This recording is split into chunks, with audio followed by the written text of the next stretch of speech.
Buenas tardes con todos. Vamos a dar inicio a la semana número 5 ya, ¿no? Semana número 5. Recuerden que a esta altura ya deben haber culminado su carta al editor y la semana próxima seguiremos con las actividades y la semana 7 tendremos el primer examen parcial. Así que por favor todos tienen que tener ya preparado eh, los avances.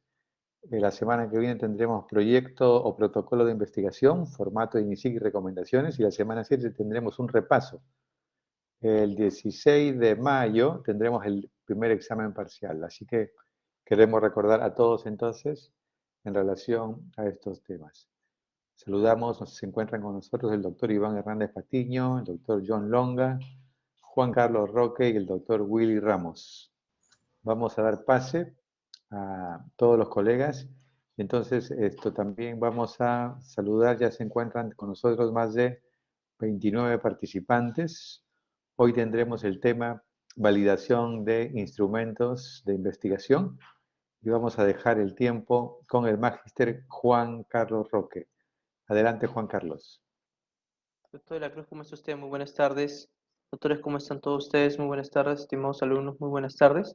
Vamos a iniciar con la proyección. En un segundo, por favor.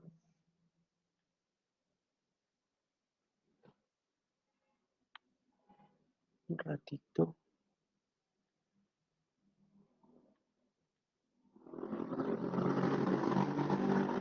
Ya está.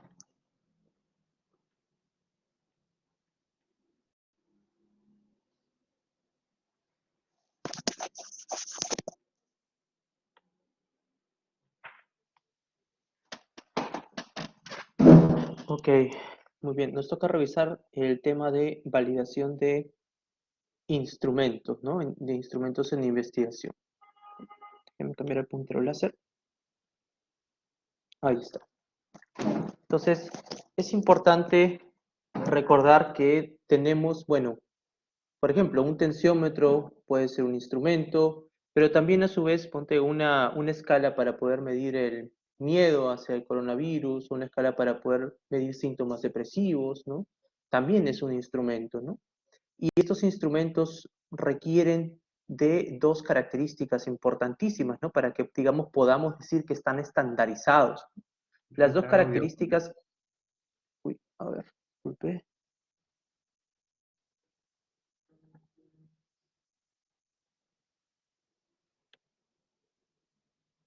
A ver, ¿se escucha? Disculpen, ahora. ¿Se escucha el audio? Disculpen, chicos. Sí, ahora sí se Sí, doctor. escucha. Ya, muchísimas gracias. Ok, entonces estaba comentando, ¿no? Que el día de hoy nos toca revisar lo que viene a ser el tema de instrumentos en investigación, ¿no? Cuando hablamos nosotros de instrumentos en investigación nos referimos a aquellas escalas, aquellos cuestionarios, aquellas máquinas que nos van a poder permitir obtener un dato en un paciente, ¿no? O en una persona, ¿no? Estos instrumentos van a poseer dos características importantísimas, ¿no? Una que viene a ser la validez del instrumento, ¿no? Que es la característica que éste posee que mide lo que el investigador desea o lo que el investigador está buscando que este artefacto pueda medir. Y la siguiente característica es la confiabilidad, ¿no? La confiabilidad que nos da, que es la característica que tiene un instrumento de que puede repetir mediciones similares, ¿no? Por no decir iguales, ¿no? Porque no van a ser iguales, puede repetir mediciones similares, digamos, en un mismo individuo en diferentes momentos, ¿no? Entonces, lo que viene a ser la característica de la fiabilidad o confiabilidad y lo que viene a ser la validez. Estas son características importantes que poseen los instrumentos. Ahora, para poder obtener, digamos, lo que viene a ser la validez de un instrumento, que es parte del tema principal en este tema de instrumentos de investigación, se realiza un proceso el cual se conoce como la validación de los instrumentos, ¿no? El cual se divide, van a ver ustedes en la mayoría de bibliografías, se divide en tres grandes grupos, ¿no? La validación de contenido, la validación de constructo Y por último, la validación de criterio. Bien, entonces podemos hablar, digamos, de un instrumento que pueda ser, digamos, la prueba de ELISA para poder determinar si un paciente es VIH positivo, si tiene VIH o si no tiene VIH, ¿no? Es un instrumento que nos va a permitir a nosotros determinar, ¿no?, la presencia o ausencia, digamos, de la infección, ¿no? Y esto de aquí es importante recordar lo siguiente, ¿no? Que los instrumentos no tienen una precisión del 100%, ¿no? O sea, los instrumentos no son perfectos al momento de dictaminar si, por ejemplo, ¿no?, si se posee o no se posee la característica, ¿no? Y es por eso que ahí viene una parte de lo que viene a ser el tema de validación de instrumentos, que es la validación de criterio, en la cual vamos a revisar ya más adelante en las últimas diapositivas las características conocidas como la sensibilidad y la especificidad de un instrumento, ¿no? En el cual, para poder resumirlo, ¿no?, nos permite a nosotros determinar la probabilidad con la cual un instrumento va a poder determinar la presencia de la característica, ¿no?, la sensibilidad, y la probabilidad con la cual un instrumento va a poder determinar la ausencia de una característica, ¿no?, la especificidad. Y como ven, vamos a ver más adelante, se dividen en porcentajes. Esto nos va a decir a nosotros que pues van a haber ciertos momentos en los cuales pues el instrumento va a fallar, ¿no? Ante esta situación pues estaremos ante los falsos positivos, ¿no?, y los falsos negativos, ¿no?, respectivamente para sensibilidad y especificidad. Bueno, lo importante a comentar es que estos instrumentos nos van a proporcionar datos, ¿no? Y estos datos, pues obviamente estos datos, disculpen, lo importante es que estos instrumentos van a cuantificarme una característica, ¿no? En este caso, la prueba ELISA me permite determinar la presencia o ausencia de infección por VIH-Sida, ¿no?, por VIH, ¿no? Y esto vendría a ser, ejemplo, una variable, ¿no?, VIH, ¿no?, presente o ausente. Entonces, la importancia de los instrumentos para lo que viene a ser nuestro trabajo de protocolo es que los instrumentos, dependiendo del que los instrumentos nos permiten a nosotros obtener los datos de nuestras variables. Por eso es que es tan importante en la operacionalización de variables mencionar cuál es el instrumento que vamos a utilizar. Y es importante también recordar que una variable puede ser medida por diferentes instrumentos, ¿no? Una variable puede ser medida por diferentes instrumentos, ¿no?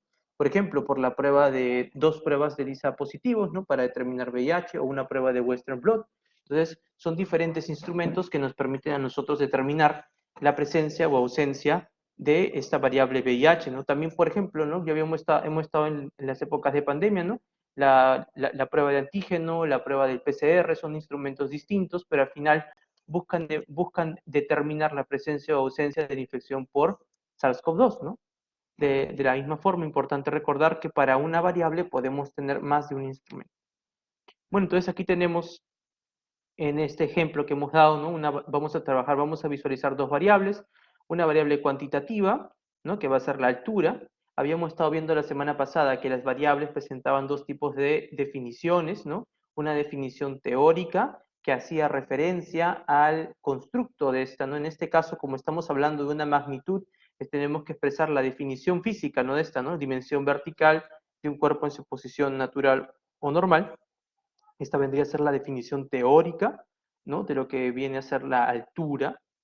Y tendremos aquí otra variable, una cualitativa, que viene a ser pH. Una cualitativa, una nominal dicotómica, ¿no?, en la cual podemos definirla como la presencia del virus en el cuerpo del paciente, ¿no? La definición teórica. Bueno, pero nosotros tenemos que preguntarnos lo siguiente, ¿no? ¿Cómo yo voy a obtener el dato de la altura del paciente? ¿Cómo voy a obtener el dato de la presencia o ausencia de VIH en el paciente, ¿no? Ahí es donde entran a tallar los instrumentos, ¿no? Entonces, estos instrumentos, ¿no? Por ejemplo, en el caso de las cuantitativas, a través de la medición de una magnitud; en el caso de las cualitativas, a través de la asignación de una categoría, ¿no?, a través de las unidades de medida. Los instrumentos, entonces, para las cuantitativas con magnitudes físicas, miden, ¿no?, asignan una unidad de medida física. En este caso, por ejemplo, podemos trabajar con lo que viene a ser la altura. El instrumento que utilicemos para poder medir la variable cuantitativa altura, trabajará con una unidad de medida en centímetros, ¿no? Y en este ejemplo, el instrumento sería el tallímetro, ¿no? Y ahora, el instrumento es el que nos va a dar a nosotros la definición operacional, ¿no? O por así decirlo, la definición de trabajo, ¿no? Con la cual se va a dar con la cual el investigador va a determinar, con la cual el investigador va a medir la variable, ¿no? Con la cual el investigador va a determinar la cuantía en lo que respecta a altura, ¿no? En este caso, la definición operacional, ¿cuál será? Dimensión vertical del sujeto de estudio en centímetros, ¿no? La dimensión vertical del sujeto de estudio en centímetros. Esa sería la definición operacional de altura, ¿no? Utilizando lo que vendría a ser un tallímetro, ¿no? Y la unidad de medida también. Entonces hay que tener en consideración cuando nosotros trabajemos con variables el instrumento, ¿no? Y cómo es que el instrumento mide, ¿no? Cómo es que el instrumento mide para poder determinar nuestra definición operacional, la cual es distinta a la definición teórica que hace referencia, pues, ¿no? A la definición física, en caso estemos hablando de una magnitud física, o la definición teórica en caso estemos hablando de definiciones, digamos, un tanto más subjetivas, por ejemplo, como lo que viene a ser depresión, ansiedad, ahí estaremos hablando de constructos, ¿no? La definición teórica estará basada en constructos. Bueno, en lo que respecta a las variables cualitativas, los instrumentos lo que van a asignar son categorías, ¿no? En este caso con VIH, ¿no? Positivo y negativo, ¿no? Y aquí, pues el instrumento, ¿no? Vendría a ser la prueba de Lisa, ¿no? Y la definición operacional, en este caso podría ser, ¿no? Dos pruebas de serológicas, dos pruebas de Lisa positivas, ¿no? Dos pruebas de Lisa positivas vendría a ser la definición operacional para determinar la presencia de VIH, ¿no? Para determinar la presencia del virus en el cuerpo del paciente. Ahora, utilizando este ejemplo es para comentarles, ¿no? Que muchas veces los instrumentos pues no son 100% precisos. Hay una característica de los instrumentos que se refiere a la precisión, ¿no? Que es la capacidad con la cual el instrumento puede acertar, ¿no? Dos pruebas serológicas positivas de VIH también pueden equivocarse, podemos tener falsos positivos o falsos negativos. Esto para comentarles, ¿no? Que el instrumento puede a veces puede dar errores, ¿no? Puede dar errores al momento de buscar brindar un dato que se aproxime, ¿no? A la variable, ¿no? De igual manera, ¿no? Este instrumento que mide una unidad de medida, una magnitud, ¿no? También, digamos, puede presentar error de medición, ¿no? ¿No? Propio del instrumento, ¿no? Bueno, y esto es más que nada como forma de resumen, ¿no? Podemos tener una serie de diferentes instrumentos que podemos utilizar en nuestro ocio, cuando estemos rotando, cuando hemos ya rotado por CIRU, pero los instrumentos con los cuales se trabaja en lo que viene a ser ciencia, los instrumentos de medición o de categorización, ¿no? Aquí tienen ustedes un instrumento que utilizan bastante cuando vayan a hacer cuando están realizando el internado médico, ¿no? Cuando los meten a tomar la presión, los signos vitales de los pacientes, pues sí, hacía cada rato, ¿no? A las 4 de la mañana que les piden que estén ahí, ¿no? Y de ahí nos quedamos hasta las 8 de la noche. Tenemos también, aparte de estos instrumentos mecánicos, tenemos otro tipo de instrumentos. Por ejemplo, eh, la, el tensiómetro me permite a mí cuantificar una magnitud física, ¿no? Que viene a ser la presión arterial, ¿no? Que aquí estamos viendo cómo se representa con una unidad de medida que es en milímetros de mercurio.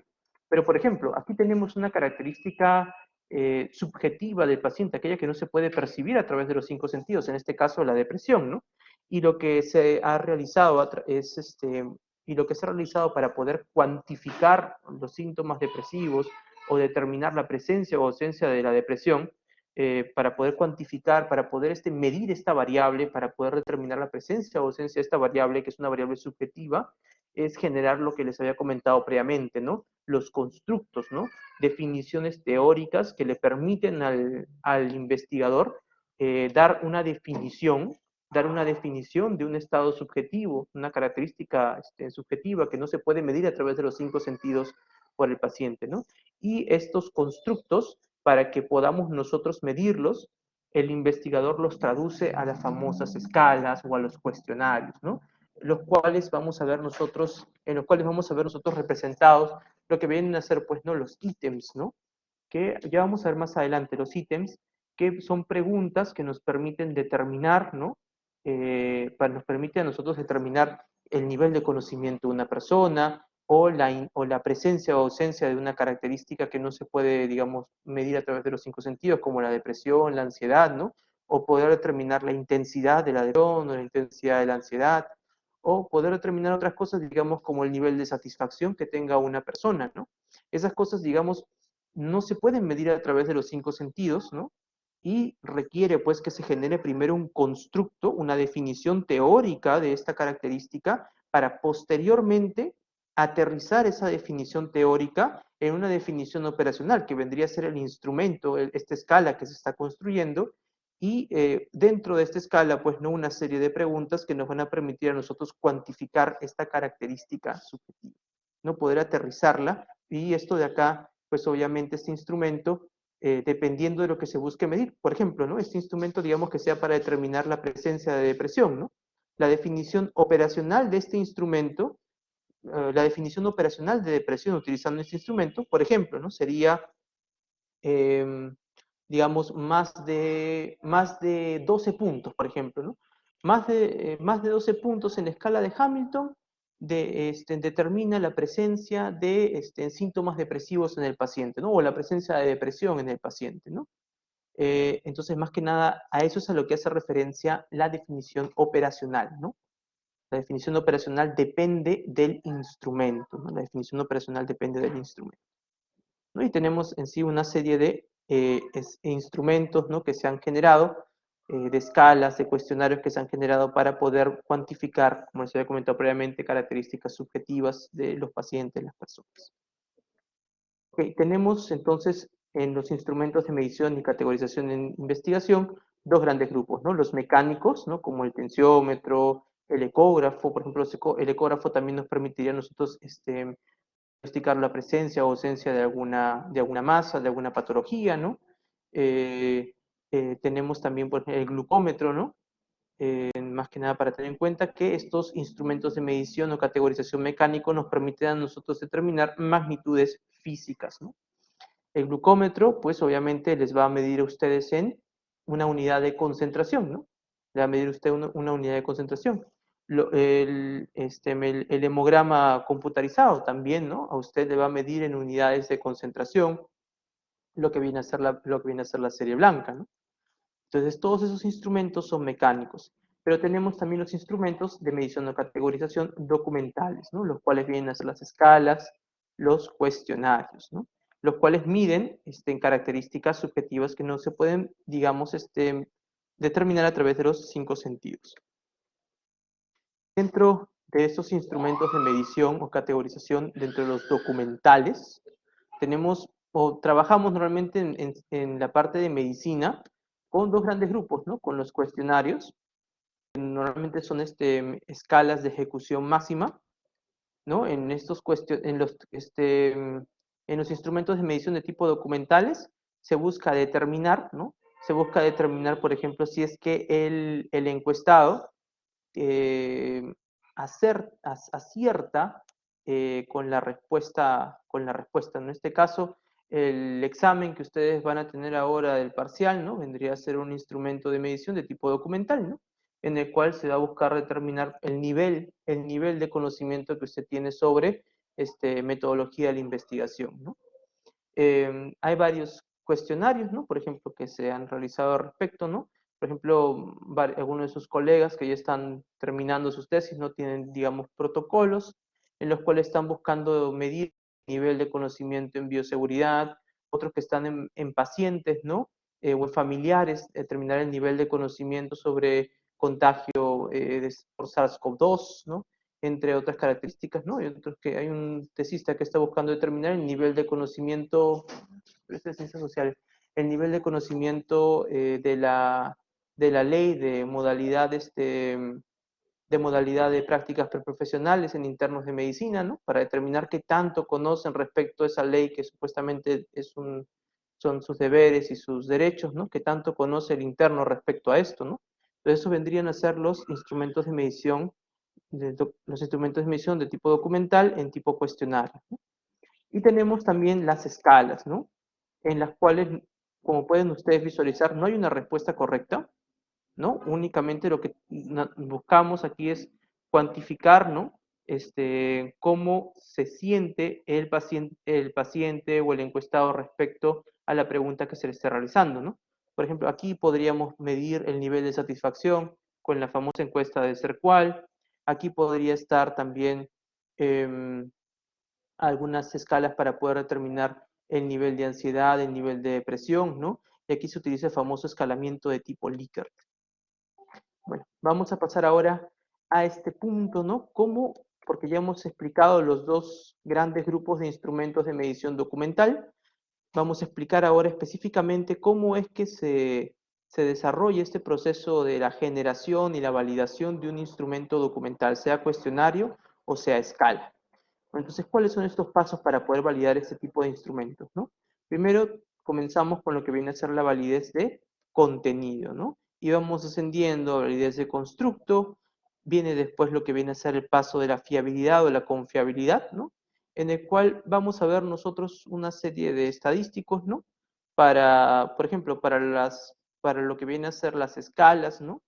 Normalmente se trabaja con el alfa de Cronbach, ¿no? O el omega de McDonald, y en lo que viene a ser las preguntas, en lo que viene a ser los ítems de ejecución máxima, que era para cuestionarios, en este caso nivel de conocimiento, ¿no? El Q de Richardson 20, ¿no? Es con el que normalmente se trabaja.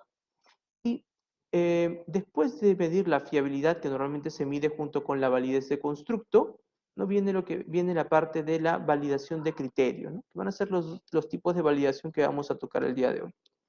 Vamos a ver, ahora que toquemos la parte de la validación de contenido, que dentro de la validación de contenido tenemos dos grandes grupos, dos grandes tipos de validación de contenido, ¿no? Uno, que viene a ser el proceso de generar, de desarrollar tu instrumento, y después de que has desarrollado tu instrumento, después de que has identificado, en este caso, los constructos para poder generar tu instrumento, generar tus ítems, tus preguntas, ¿no? Con lógica, buscas a un grupo de expertos en el tema para que puedan, digamos, para que puedan determinarse si cada una de las preguntas en realidad miden lo que deseas medir, ¿no? Por eso es que es la validación de contenido. O sea, viene un grupo de expertos y evalúa los ítems que tú has colocado, si es que en sí esos ítems miden o no miden la variable que tu instrumento está buscando medir. Entonces es parte de la variación de contenido. Ahora, vamos a ver que hay algunos protocolos, algunas tesis que se quedan diciendo, no, el instrumento fue validado por juicio de expertos, ¿no?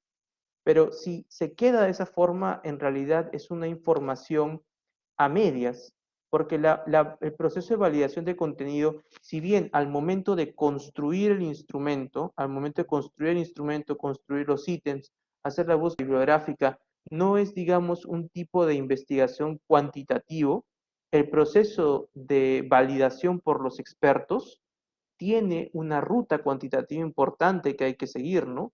En el cual se mide lo que viene a ser el acuerdo de los investigadores, el acuerdo de los expertos, ¿no? Y hay una serie de pruebas estadísticas que miden el acuerdo de los expertos, ¿no? Por ejemplo, como el estadístico Kappa de Fleiss, el V de Aiken, ¿no?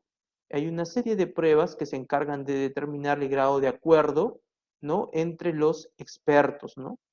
Para lo que viene a ser las características semánticas, para lo que viene a ser la pertinencia o no del ítem a el cuestionario, ¿no? Y eso de ahí nos permite a nosotros determinar si el ítem se va o si el ítem se queda, ¿no?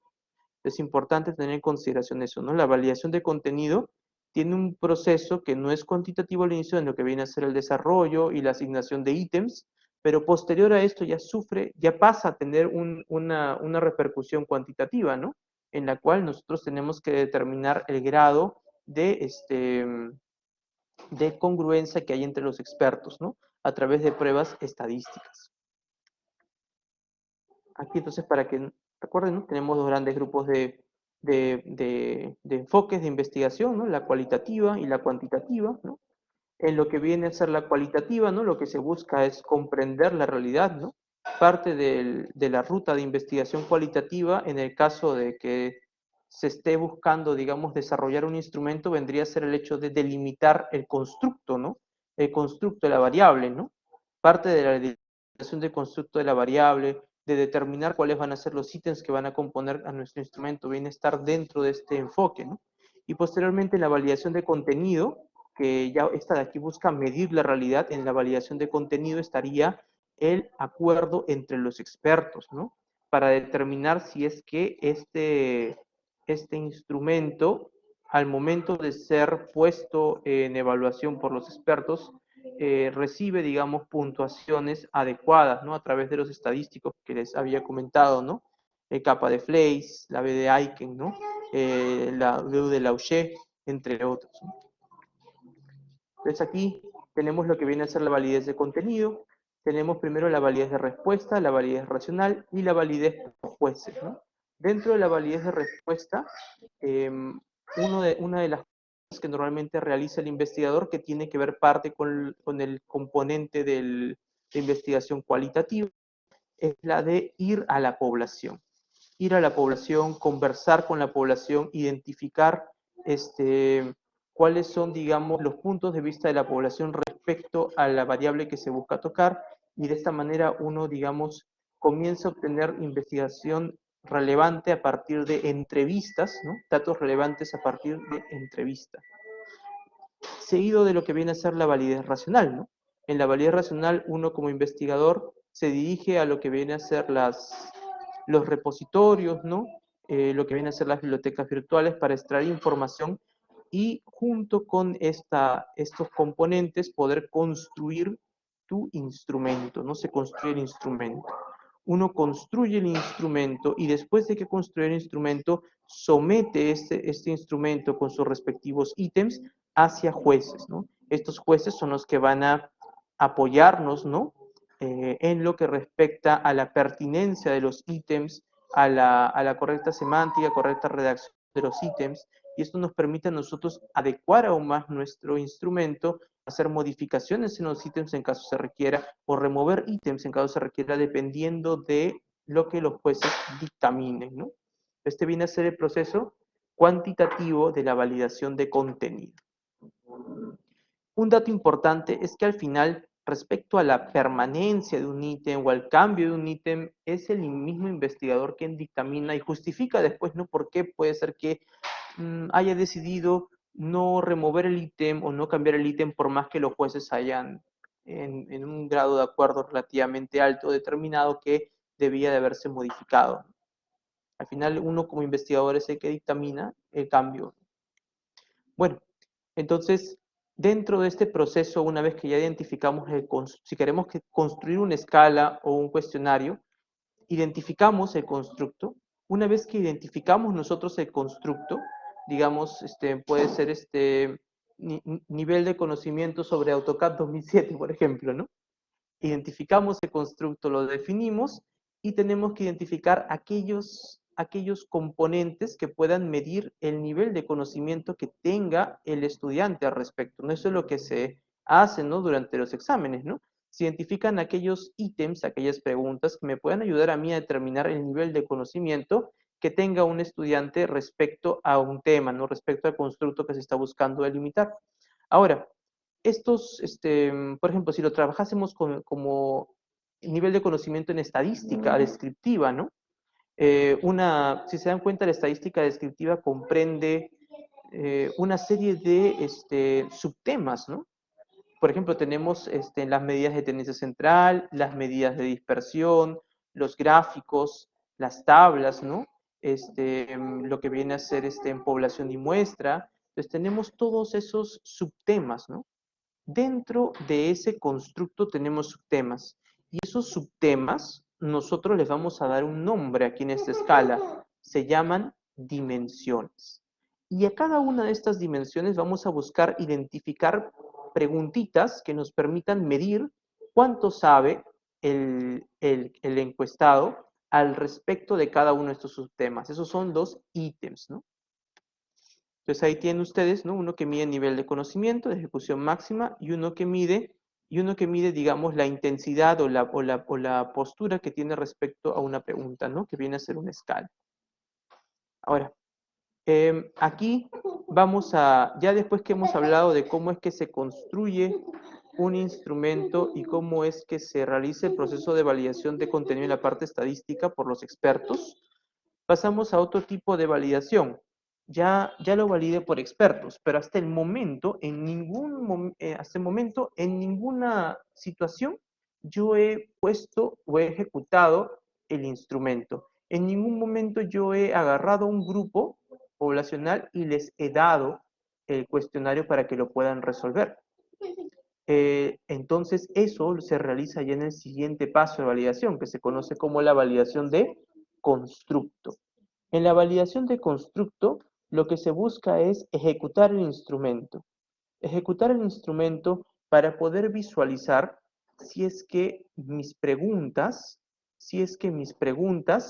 se agrupan en las dimensiones que yo he generado. Ejemplo, si se hablaba de nivel de conocimiento en estadística y tenía aquí un grupo de preguntas, de 5 de las 20 preguntas que eran para hablar de medidas de tendencia central, media, mediana y moda, medidas de dispersión, desviación estándar, rango intercuartílico, varianza, rango, yo lo que esperaría es que la puntuación de una persona o de varias personas se agrupen, ¿no? Que si tengo una persona que responda muy bien la parte de medidas de tendencia central, que responda, por ejemplo, en regular lo que es medidas de dispersión, que responda no muy bien lo que viene a ser en gráficos, y que responda, por así decirlo, no muy bien, y que responda regular lo que viene a ser tablas, ¿no? Eso, de esa forma, yo estaría como que tranquilo en lo que viene a ser la parte de validación de constructo, porque las 5 preguntas de medidas de tendencia central están puntuando bien, ¿no? Las 5 preguntas de medidas de dispersión están puntuando regular. Las de gráficos me están puntuando mal y las de tablas también me están puntuando en regular. Entonces estoy viendo que hay una distribución adecuada, ¿no? Porque ¿en qué situación habría un problema con la validación de constructo, ¿no? Que me va a soltar, digamos, me va a decir, me diría, ¿sabes qué? Este ítem que supuestamente lo has puesto para la dimensión medidas de tendencia central, todo se está marcando muy bien en excepción de este ítem, que está agrupándose, que está malo, y se está agrupando junto con lo que viene a ser medidas de dispersión, ¿no? Entonces, ahí tenemos un ítem que se está desviando de todo el grupo de la dimensión que uno está planteando, y uno dice, ¿qué es lo que está pasando? Analiza uno la pregunta y se da cuenta quizás que este ítem, si bien te pregunta, si no está enfocado a un tema de medida de tendencia central, tiene dentro de sus enunciados un componente importante de medidas de dispersión. Y como tiene dentro de su enunciado un componente de medida de dispersión, se agrupa con los de medida de dispersión. Por más que la pregunta, por más que la respuesta sea a medida de tendencia central, tiene en su enunciado algo relacionado a medidas de dispersión y hace que el alumno puntúe similar ese ítem que supuestamente es de medida de tendencia central, lo puntúe similar a medidas de dispersión. Entonces, lo que nos permite a nosotros la validación de constructo es determinar si es que en la realidad el modelo de mi cuestionario se expresa, si es que mi instrumento, sea escala o sea cuestionario, se expresa como yo había propuesto en la realidad. Y bueno, ¿y cómo es que yo puedo determinar esto? ¿Cómo es que yo determino, digamos, que esta variable, calidad de servicio, que tiene estas 5 dimensiones, fiabilidad, seguridad, elementos tangibles, capacidad de respuesta, empatía, que ese es el instrumento de ser cual, con los atributos, ¿no? Que son las preguntas, ¿no? Que se le hace a la persona? ¿Cómo es que yo determino que estas preguntas que están acá se agrupan y permiten determinar fiabilidad, que estas se agrupan y permiten determinar seguridad, y que no se está correteando un ítem, se está metiendo de aquí de fiabilidad a elementos tangibles, o que un ítem de aquí de seguridad se mete empatía? ¿Cómo puedo determinar esto? A través de la validación de constructo, dándole el instrumento a que las personas lo resuelvan. Y a través de la validación de constructos que yo puedo determinar esto. Y ahí aparecen dos grandes tipos de modelos de trabajo. El análisis factorial confirmatorio, exploratorio, en el cual yo voy a poder determinar si es que mis ítems se agrupan, ¿no? Formando dimensiones, ¿no? El análisis factorial confirmatorio. Y de ahí viene el análisis factorial exploratorio, disculpen, de que me permite determinar si mis ítems se agrupan o no formando las dimensiones que yo esperaba, análisis factorial exploratorio, y el análisis factorial confirmatorio. El análisis factorial confirmatorio me va a brindar a mí pruebas de bondad de ajuste para poder determinar si es que ya de una forma objetiva, si es que lo que yo esperaba de mi instrumento, si es que lo que yo esperaba que se exprese de mi instrumento en realidad se expresa o no. O sea, ahí voy a tener una serie de estadísticos importantes, que son los estadísticos de bondad de ajuste, ¿no? Entonces, al final, importante recordar que en la validez de constructo empleamos análisis factorial exploratorio y confirmatorio, ¿no? Análisis factorial exploratorio y confirmatorio. Ahora, dentro del estudio de la validación de constructo, en la mayoría de casos vamos a poder visualizar que se realiza el análisis de confiabilidad o también llamado fiabilidad. Y las pruebas que vamos a visualizar que se ejecutan con mayor frecuencia es la prueba de alfa de Cronbach, ¿no? La prueba de alfa de Cronbach, ¿se acuerdan ustedes? Trabaja para, para ítems cuyas respuestas tengan un nivel ordinal, ¿no? En este caso, los ítems que tengan un escalamiento de tipo Likert. Y en caso que trabaje con pruebas de ejecución, con ítems que sean de ejecución máxima, ¿no? Para identificar la verdadera, o preguntas que sean para marcar sí y no, utilizaré la prueba de Kuder-Richardson. Profesor, y en el SPSS vamos a ver nosotros que ponemos alfa de Cronbach y nos saca también automáticamente, en caso sea una prueba, un instrumento de ejecución máxima, también nos saca automáticamente el Kuder-Richardson. Así que no hay problema en ese sentido. ¿No? Este viene a ser el alfa de Cronbach, que normalmente es el recomendable o el mínimo no aceptable, 0.7 o 70%, ¿no? Así que normalmente en la mayoría de literaturas ustedes van a ver que se acepta, ¿no? Un alfa de Cronbach superior al 70% cuando ustedes están buscando determinar la confiabilidad o fiabilidad de un instrumento. En lo que respecta a la estabilidad, ¿no? Es importante también recordar que va a haber una estabilidad, más que nada por el tiempo, vamos a tener una estabilidad entre aquellos que realizan la encuesta, ¿no? Es lo que se busca, siempre es importante tener en consideración esto, ¿no? Tener una estabilidad entre aquellos que realizan la encuesta. Digamos, no es lo mismo, por ejemplo, si te van a hablar, si te buscan realizar el instrumento de SERFQual, ¿no? De percepción de la calidad, no es lo mismo pues que venga Majin Buu del Perú a hacerte una encuesta del SERPQual, ¿no? De calidad, digamos, del servicio de salud, a que pues seas un chico, pues, ¿no? Y te venga Melissa Rojas, pues, ¿no? Melissa Klum, ¿no? Venga y te haga la encuesta, ¿no? Lo que respondas, dependiendo de la persona, va a ser muy diferente, ¿no? O ese es en el caso de características propias, ¿no? Que no se pueden modificar de la persona, ¿no? Y también tenemos otras características que pueden también alterar lo que viene a ser la estabilidad de la respuesta, ¿no? Ejemplo, el nivel de entrenamiento que tenga la persona, ¿no? No es lo mismo una persona que te va a estar haciendo las preguntas de una forma neutra, que ya está capacitada, que la han entrenado para que no trate de sesgar o desviar la respuesta, en contraste a una persona que, digamos, tenga la necesidad, digamos, ¿no? De que se diga que el nivel de calidad de atención es bajo, ¿no? Y te haga las preguntas, ¿no? Como, ¿está usted seguro, no? Que la seguridad es buena, ¿no? O sea, como que te pone una entonación distinta o te repite 2 veces la pregunta, ¿no? Para que pueda responder en base a lo que él desea. Bueno, y ya por último pasamos a la validez de criterio. La validez de criterio en sí utiliza lo siguiente, utiliza la prueba de oro, aquella prueba que tiene la máxima precisión, tiene la mayor sensibilidad y la mayor especificidad. Aquí casi siempre utilizo como ejemplo lo que viene a ser el urocultivo, ¿no? El urocultivo, como ustedes sabrán, chicos, es el instrumento que tiene la mayor sensibilidad, la mayor especificidad, la mayor precisión en el diagnóstico de una infección del tracto urinario. Y, digamos, a veces en el caso de la atención primaria en salud, se utilizan, ¿no? No se utiliza el urocultivo, ¿no? Se utiliza a veces lo que viene a ser un examen completo de orina y se utilizan, digamos, ciertas características para poder aproximarse a esto y en base a eso darte un tratamiento, ¿no?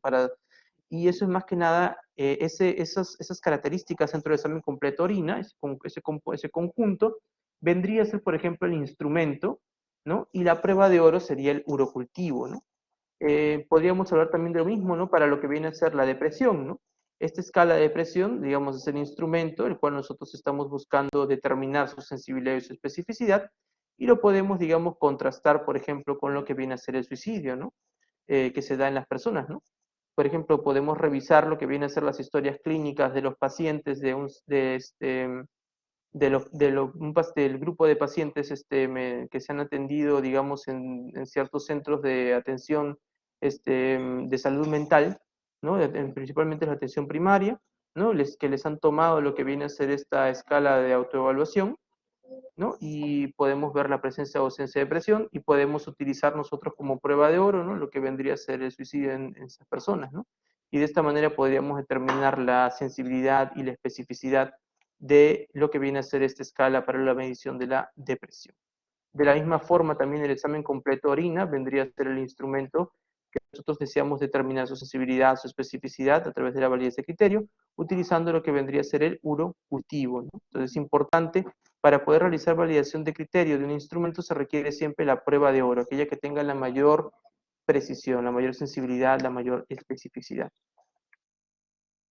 Bueno, entonces para poder, por ejemplo, ¿no? determinar el mejor punto de corte, la validez de criterio nos permite determinar el mejor punto de corte para decir tiene o no tiene depresión, ¿no? ¿Y qué es lo que normalmente se emplea para poder determinar el mejor punto de corte, para que me dé la mejor sensibilidad, la mejor especificidad, tener la mayor cantidad de verdaderos positivos y de falsos positivos? Se utiliza lo que se conoce como una curva COR, ¿no? Esto de aquí es un tema importante que se ve en lo que viene a ser la validez de criterio, ¿no? Esta curva COR nos permite determinar el mejor punto de corte, digamos, el mejor puntaje, el puntaje que discrimina con mayor, el puntaje que discrimina mejor la presencia o ausencia de depresión, ¿no? En este caso. Entonces aquí voy a determinar, por ejemplo, es 12 o es 14, ¿no? Que mejor discrimina la presencia o ausencia de depresión, ¿no? Utilizando la curva COR. Una curva COR con un valor por debajo de 0.5 es considerada un instrumento que me dé un área debajo de la curva por debajo de 0.5 es considerado un instrumento que no tiene, digamos, la suficiente sensibilidad o especificidad como para poder determinar la presencia o ausencia de una enfermedad, ¿no? Esto vendría a ser, por ejemplo, sería lo mismo que tirar una moneda al aire, ¿no? Digo, ¿tiene o no tiene? ¿No? Será lo mismo que tirar una moneda al aire en caso tenga un área debajo de la curva de 0.5 o por debajo de esta. Una buena curva COR es aquella que, digamos, esté por encima de 0.8, ¿no? Esta es una curva COR que ya me da una tranquilidad en la cual puedo decir, ¿no? que tiene una elevada precisión y me va a dar un buen punto de corte para poder discriminar entre la presencia o la ausencia de una enfermedad. Muy bien, eso vendría a ser con relación al tema de validación de instrumentos. Muchísimas gracias, doctor Juan Carlos Roque. El doctor Juan Carlos es docente de la Facultad de Medicina Humana, como ustedes ya saben, investigador con registro RENACYT del Instituto de Investigación en Ciencias Biomédicas, y es magíster, y además pues de un asesor importante temático y estadístico del taller de elaboración de tesis, taller de titulación por tesis y de metodología de investigación para médicos residentes. Así que el día miércoles vamos a tener el placer de volverlo a escuchar, doctor Juan Carlos, en el seminario de cálculo del tamaño muestral, miércoles a las 9 p.m. vía Blackboard. Colaboré, como ustedes ya saben.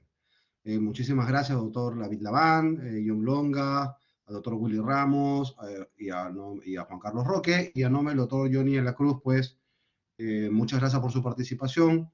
Nos vemos la próxima semana, y a los que tengan prácticas, pues, vayan a sus grupos. Con respecto a lo que es mi grupo, por favor, vamos a empezar 5:20 para que puedan descansar un poquito. Que tengan muy buenas noches, doctores. Hasta luego, doctor Roque. Muchísimas gracias. Hasta luego, doctor Iván. Muchas gracias por la información. Hasta luego, doctor Iván. Hasta luego. Cuídense.